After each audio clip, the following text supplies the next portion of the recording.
welcome back to episode 23 of the Comic Boot. I'm Kalen. I'm Cody. And I'm James. Today we're going to be discussing some recent news that we have heard, some rumors, some news, fun rumors. things. You get a James rant. Eh. Oh wait, hold on. God damn it. He's so proud of himself. Oscar winning. Yes! Suicide Squad. The Academy Award winning Suicide Squad. Hold on. Does this work? I think that's a plus. I don't know. We're playing with the new... Yeah, we're going to turn that off. Oh my we're God. playing with the new... So we're finally using a computer instead of an iPhone, which is amazing, and a microphone of sorts, and... Yeah. We MacGyvered something with James's Xbox headset. Oh, it is straight up ingenuity. Ingenuity. At its finest. Okay, well, James is going to cut into his thing. No. We're going to go over some news first. Oh, thank God. First thing, I did get the facts from Warner Brothers that Matt Reeves has officially signed on to direct. Okay, good. The Batman. So basically, the news broke that he was going to direct. Yes. And then it broke. I don't know if it broke because it wasn't news, but it was There's said like a rumor that he's not going to do it he's not going to do it, and then now he's officially signed on. But why? Why did it go from him being the lead candidate to him leaving to him now signing officially? And from the research that I did on it, it was a negotiation tactic used by him so that he could get a bigger piece. And initially, he wanted a bigger piece of the front end, so he asked for, rumors was like $15 million to direct the Batman, which is absolutely insane. And Warner Brothers goes, not a chance in hell. And so now you will see that Matt Reeves has signed on to not only direct, but produce. So he's getting back end. Okay. So not only is he directing now, but he's also producing. And that was part of the negotiation. So it was a tactic where he flat out walked away. So can't really blame the guy. I mean, he's going to get paid. Right, he's going to get so much money. He's going to get paid. We also need to say goodbye to another legend, unfortunately. 2017 has claimed Bill Paxton. He had complications from a heart surgery. It was during surgery, wasn't it? Well, they think from the article, my wife read an article about it because she is in love with that man for obvious reasons. But I think it was post-surgery possibly, don't really know, but she thinks that he threw a clot afterwards, which gave him embolism? Like he went into cardiac arrest, basically. Yeah. So at the age of 61, and some of just three of the things that, I mean, he's done a lot of things. He was in Twister. Was it Near Dark? Is that the one? Or Near Dawn? The vampire thing that he was in? Oh, yeah, I remember that. It's Near Dark or Near Dawn. Something like that. But and he was in Aliens. He was in Aliens. The comic book stuff he did was Aliens, Terminator. That was Predator 2. Predator. And then he was in Agents of S.H.I.E.L.D. also. Did we say he was in Titanic? Well, yeah, he was in Titanic, obviously. But yeah. Titanic, Twister are the big ones that people know him for. But yeah, and then I have some other stuff, but I know that Cody brought up an awesome thing about Jay Garrick in actual comic book land. Well, coming up in April, as I'm sure many of our DC fans and readers know, they are going to do a crossover with Batman and the Flash, and it's the Button. Dealing with the discovery of the comedian's pin, the Button, in the Batcave, and it's set to feature the return of Jay Garrick, the original Flash. And this also ties into something from the original Rebirth one-shot that talked about the missing Justice Society of America, because in the New 52, there was no such thing. Well, is that the girl that I had no idea who she was? No, she's a Legionnaire. That was Saturn Girl. She's a she's a part of the Legion of Superheroes. Justice Society was... That's before the time. Well, no, Justice they were relegated to Earth 2. Everybody on Earth 2 was a Justice Society member. Yeah, yes and no. Is my understanding with what they did with them with New 52 is they were relegated to Earth 2, so there was no main. I know that Dr. Fate shows Justice up in Society. Earth 2, but the original members was like Hawk Girl, Green Lantern, the Alan Scott Green Lantern, and I don't remember the third one. Flash. No, it was Jay Garrick Flash. He was in Earth 2. But he doesn't get his powers from the Speed Force. He got his powers from the god Mercury. Right. Mm-hmm. Because they were all being killed. He drank. All the gods were being killed. During the Darkseid War. Yeah. Yeah. The original thing, well, never mind, it's not really important. Anyways, Jay Garrick is set to return with the Button storyline. He was kind of teased even after Rebirth one-shot, though, in Flash number 9, which dealt with the two Wallies talking, and Barry talked about seeing something else in the Speed Force. It was either Barry or Wally, one of the two. I'd have to go back and reread it. And talking about how they saw something else in the Speed Force, and the last panel in that issue is Jay Garrick's helmet. That's okay, awesome. so they definitely have been. Because I was wondering if they were going to do something like that, like they did on the TV show, where his helmet just comes through like the Speed Force and it's sitting there spinning or whatever, you know? Yeah. So that's cool that they did that, because his helmet is so freaking iconic. It really is. Yeah, it's insanely cool. On top of everything else, he just wears a helmet with a silver helmet. With wings. Wings on it. Well, Mercury, it makes sense. It does. Yeah, absolutely. Well, except from what I've read of the New 52 run of Earth 2, which was only one trade, his outfit looks like a weird, like it has the wings on it, but it looks like some kind of Tron outfit, I guess. Really? Yeah, like it's kind of like the more skin tight stuff, and he has like the helmet with the glass visor on it. Yeah, it's like his whole head. Yeah. Because that's like what the guy from the bad guy Justice League thing with Owlman and Johnny Quickman. Yeah, Johnny Quick. Yeah.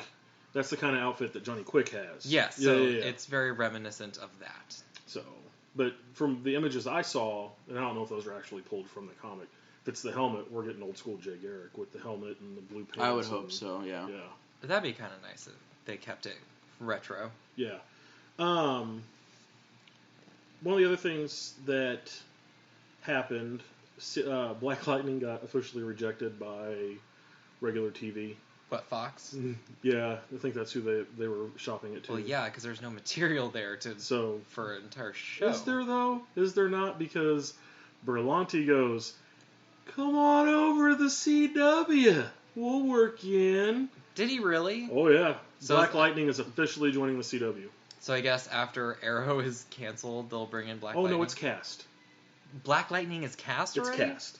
Who's playing him? So Black Lightning has been cast, and it's going to be Cress Williams is going to play Black Lightning. And Cress Williams has been in Friday Night Lights and Heart of Dixie are his big claims to fame. You can Google search him if you want to see. Is he at least black? What? That might be the stupidest thing you've ever said. Is it, though? Yes. Is it really, with all the whitewashing happening? Yes. It'd be like making Mr. Terrific just John Cena or something. But, yeah, no. With the fucking You Can't See Me logo on his chest. Just goes around doing this. Oh, Mr. Terrific. Just waving his hand in front of his face. I can't see Mr. Terrific. So Williams, the story pitch was Williams will play a teacher who gets pulled back into the superhero thing by his daughter, who is hell-bent on justice. A little quick history of... you recognize him, right? I mean, he looks familiar. He was in Prison Break. Was he in Prison Break? He was Wyatt. He was the hitman. I don't remember that. I remember C-Money from Prison Break. So everyone from Prison Break is going to get a job in the CW at some Prison point. Break was fucking amazing. Yes, it was. It really was. Except for the guy that was in that Fables, Aesop's Fable, I forget what the hell that show was. I don't... The schizophrenic guy that was in Prison Break, season 1 and 2, the big guy. Yeah. Anyway, so he's going to play a teacher whose his daughter pulls him back into the justice thing. He's a vigilante, he's wanted. A little quick history of Black Lightning himself. His first appearance was in 1977 in Black Lightning 1. And he was created by Tony Isabella and Trevor Von Eden. Fun fact, and Black Lightning was the first DC superhero with his own title. You mean, like, what? First Black DC. Okay. Sorry. There you Black go. DC superhero with his own title. So 1977. So they were a little bit behind? Behind. The fun fact of this is that Trevor Von Eden was born in 1959, Black Lightning was introduced in 1977. You want to do some quick math on that? He was like, what, 26? He was 18. 18? 18 years old whenever he drew, and DC goes, yes, and gave him a job working for DC. And then he subsequently worked on some Batman Green Arrow stuff. That's awesome. Do you know what I did at 18? No idea. Sit around on my couch, passed out. Yeah, this guy was working for DC Comics, creating. Fuck that guy. So no, be nice. He's also from Africa. Which is okay. Yeah, so he says in an interview that he gave that he was just sitting around drawing, and the things that he really concentrated on was like anatomical pieces, like hands and legs and arms, because he found those to be the most difficult to draw. That is true. They are. That's very true. And so that's how he got into doing comics. Well, congratulations to him. And Absolutely. the actor, he's kind of older, right? Yeah, I mean, like his daughter is going to be pulling him in. It's kind of like if you watch Flash now, it'd be like Joe West. I think is going to be kind of the age of Black Lightning. Okay, so He's it isn't going to be grown, like your a grown child. It's not going to be like your typical CW teenager thing. show. No, okay, this is going to hot be young detective. The way I view this is Berlanti is kind of making through a different show like a character much like Joe West, because Joe West is one of my favorites on Flash. Kind of giving him superpowers and letting him fight instead of sitting back and saying, Wally, don't do it. I'll just let my kids take care of it. Yeah, like, that's my boy. Yeah. That's my boy. So yeah, that's a little fun thing going on. So I have no idea when they start shooting or anything like that, but that's definitely Well, it sounds like it might be, I mean, it could be better than most of this stuff, because one of my big complaints with CW is all of this constant melodrama with like relationships and all this other teenager stuff. But and a lot of that, if you get caught up on the shows, you'll notice that a lot of that has kind of been curbed. Yeah. Yeah, I mean, I'm a couple weeks behind. On Flash kind of reintroduced a little bit with Jesse Quick coming back. Oh, and her and Wally want to, Well, yeah. down with speed sex. Did you see the Gorilla Grodd episode where they go to Gorilla Island? You mean Gorilla City? What, Gorilla City, yeah, Gorilla City. Yeah, no, I haven't seen that one yet. Good. Special effects were kind of weak, but it was good. I mean, it's a TV show. I'm not expecting a miracle here. Like, you can tell that Flash is standing on a green screen or whatever, and... I mean, I've watched like 5 seasons of Once Upon a Time. I'm gonna be okay. Oh my that shit is nothing but green screen. Yeah, very true. But I won't give away anything where that's concerned, because Grodd is just awesome. But well, speaking of superhero shows, have we discussed Legion? No, because I haven't watched it, but go for it. Legion is really, really good. It's only 3 episodes in. What's 8 episodes total for a season? 8 or 9. 8. 8, yeah. They signed on for 8 because we're not sure how the public is really going to react to this. The public to this. is exploding. Oh, yeah. It's funny the shows with the short seasons like that, though. Are the best. Yeah. Because with short shows, you don't, mire the actual point of the show and all this bullshit. It doesn't get bogged down. Well, they don't have to fill 26 episodes of Exactly. bullshit. Yeah. You just get right to the point, and you get all the good stuff without all the extra bits. You're like, I can just fast forward through this.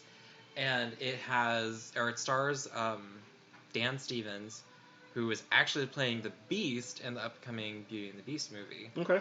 And it's David Haller is the name of the main character. He has son been of Charles Xavier. Well, in the comic books he is, but I don't think they're going to do that in the show, or if they are, they have not mentioned it. Right. But he is a super Wait, powerful. what? Hold on, what now? He's the son of Charles Xavier. Right, no, I knew that, but what did you say? In the he comics. was a son. Yeah, okay, never mind. I was like, what? Hold on. But he is schizophrenic. Well, not schizophrenic, sorry. He is... Well, in the show, he's played off as schizophrenic. They're saying that he is crazy. And, of course, now that he has been kind of... I don't want to give too much away, but there is... I mean, I know enough about the character that... Well, opens up and he's in a psych ward because he's schizophrenic. Aren't there... Yeah, there's a couple of...